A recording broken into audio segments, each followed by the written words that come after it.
Here's a question nobody wants to answer honestly. Do you actually want kids? Or were you just raised to believe you should want them? Because something massive is happening right now. Birth rates across the US, Europe, Japan, South Korea, all collapsing. And Gen Z is leading the charge. But here's what nobody's telling you. This isn't about avocado toast, TikTok, or being selfish. The real reasons are way more complicated, and honestly, way more interesting. Today, we're going to break down exactly why an entire generation is walking away from parenthood. And by the end, you might just understand why. Let's start with the most obvious thing, money. Gen Z didn't enter adulthood during boom times.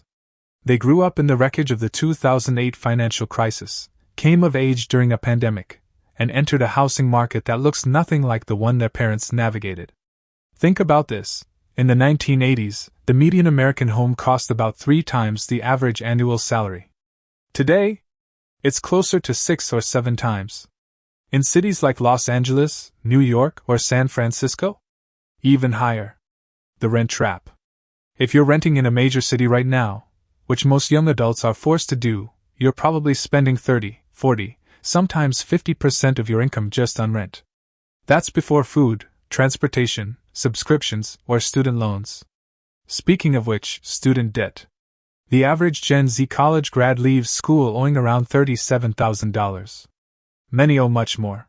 They're paying off an education that was supposed to open doors, while those same doors, stable careers, affordable homes, retirement savings, feel like they're closing. The childcare math. And then you add a baby to all of this.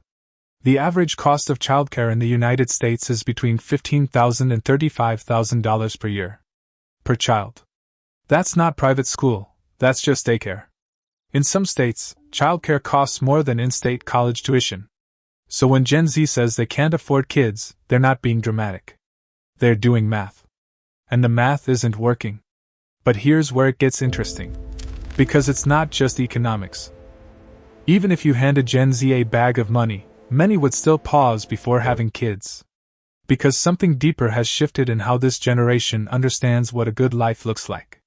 For literally thousands of years, the life script was simple: grow up, get married, have children, die.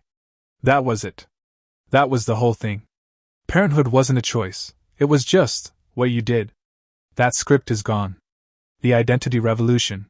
Gen Z grew up watching people build careers on Instagram, travel the world and document it, start businesses from their bedrooms, move to new cities on a whim. They've been shown, constantly, that there are infinite ways to build a meaningful life. And once parenthood becomes optional instead of automatic, it has to compete. It has to earn its spot on the list. And that's genuinely new in human history. Religion's declining grip. Add to this, declining religious participation. Historically, religious institutions provided both moral pressure and community support around having families. As Gen Z pulls away from organized religion at higher rates than any previous generation, one of the strongest cultural "you should have kids" voices gets quieter. The stigma around being child-free has also almost completely evaporated. Choosing not to have children used to be considered sad, selfish, or broken. Now, it's a valid lifestyle choice that gets its own hashtag. None of this is bad, by the way. But it does mean that an entire generation is looking at parenthood with fresh eyes, and asking, do I actually want this? Or was I just conditioned to? Let's talk about something that doesn't get enough airtime, the gender dimension of this. Here's a fact that sounds simple but has enormous consequences. Women now outnumber men on college campuses in almost every developed country. Women are graduating at higher rates, entering careers faster, and building financial independence at a pace that's historically unprecedented. That's a genuine triumph. But it also reshapes when and whether people form families. The timing problem. When women delay partnership to build careers, which is a completely rational thing to do, the average age of first-time mothers rises. In the US, it's now over 27. In several European countries, it's over 30. And biology hasn't updated its software to match modern ambitions. At the same time, many men are struggling to find their footing. Wage stagnation, labor market volatility, and shifting expectations around masculinity have left a lot of young men uncertain about their role. Studies consistently show that men with financial instability are less likely to enter long-term partnerships. And no partnership? Usually means no kids. The dating app paradox. And then, dating apps. Which were supposed to make everything easier, but kind of made everything weirder. When you have theoretically infinite options, committing to one person starts to feel riskier, not safer. Research in behavioral economics calls this the paradox of choice. More options can actually lead to worse decisions and less commitment. Layer on top of that, higher divorce visibility, online discourse about relationship red flags, growing awareness of emotional labor imbalances, and long-term partnership starts to feel like a gamble a lot of people aren't sure they want to take. And if you're not sure about partnership, you're almost certainly not thinking about kids. Okay. Now we get to the part that I think is most unique to this generation specifically. Gen Z is the first generation to grow up fully aware of climate change, not as a distant future problem, but as a present reality. They've watched wildfires, record heat, floods, and species collapse be documented in real time on their phones since childhood. And a non-trivial number of them have made a direct connection. If the future is uncertain, should I bring someone new into it? Surveys in the US, UK, and Australia have found that somewhere between 25 and 40% of young adults cite climate anxiety as a reason to delay or reconsider having children. Some researchers are calling this reproductive climate grief. That phrase would have sounded absurd to baby boomers. It's reality for Gen Z. The bigger picture anxiety. But climate isn't the only thing. Political polarization. Pandemic trauma. AI disruption to the job market. Geopolitical instability. The sense that institutions, governments, banks, healthcare systems, can't be trusted to hold. When the world feels like it's on fire in a dozen directions at once, adding a dependent human being to your life requires a level of optimism that feels hard to muster. And look, I'm not saying this pessimism is fully accurate. But perception is reality when it comes to behavior. If you believe the future is fragile, you act accordingly. Before we spiral completely, let's pump the brakes. Because there are real, legitimate counterarguments to everything we've said. First, this isn't just Gen Z. Fertility decline has been happening for decades, across every developed nation. Gen X and Millennials started this trend. Gen Z is continuing it, but they didn't invent it.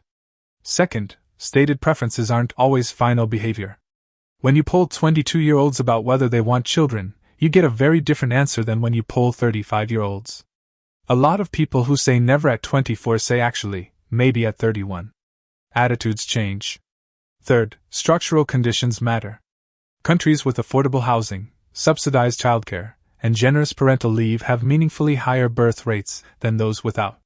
This suggests the problem isn't that people inherently don't want kids, it's that the conditions for having them feel impossible.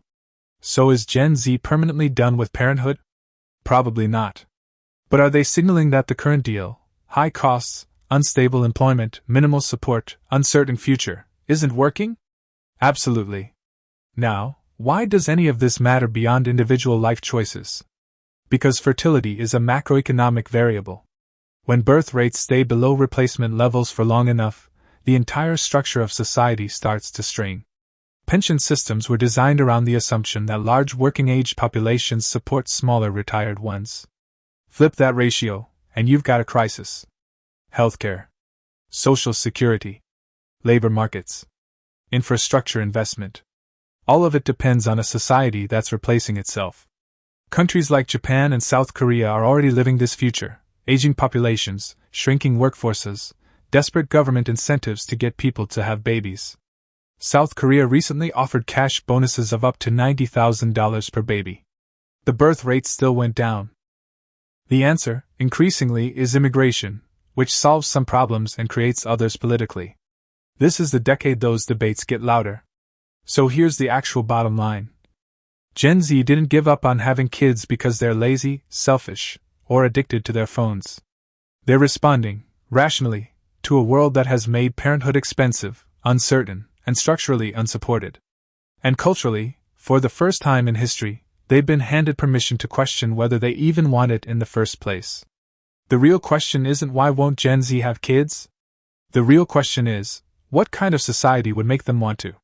And that's not a generational question. That's a structural one. If this got you thinking, drop your take in the comments. I read every single one.